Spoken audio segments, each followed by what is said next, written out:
Hey, Toon Fanatics, and welcome to Toon Corner. And today we'll be taking a deep look at a series of theatrical cartoons called the Laugh-O-Grams. It all started back in 1921 when Walt Disney and Iwerks first opened up the Laugh-O-Grams studio in Kansas City, Missouri.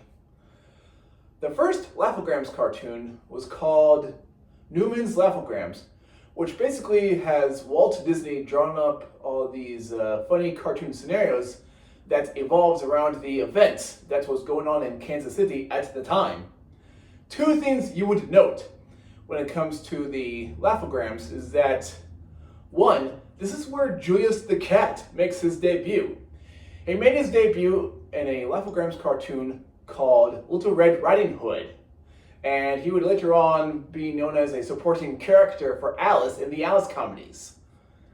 And two, a lot of the Laugh-O-Grams were simply a 1920s take on classic fairy tales like Little Red Riding Hood, Cinderella, and Jack and the Beanstalk, for example.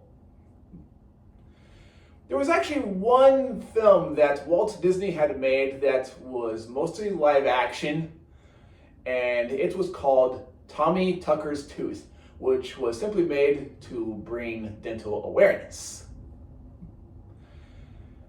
In 1923, that's when the Laugh-O-Grams studio unfortunately went bankrupt, but before Walt left for California, he made a live-action animated cartoon that would later on be part of the Alice comedies known as Alice's Wonderland.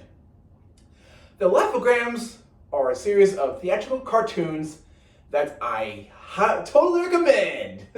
However, if you are a hardcore Disney fanatic, then this is actually a series of theatrical cartoons that I highly recommend. When it comes to the Laugh-O-Grams, I see them as a sample of what was to come from Walt Disney. Yes, Walt had faced some ups and downs throughout his entire career, but he has always remained as an optimistic animation pioneer who is not afraid to take risks. And the question of the day is, have you ever been to the Laugh-O-Grams studio? Just let me know in the comment section down below if you have requests. And I'll see you next time in Toon Corner.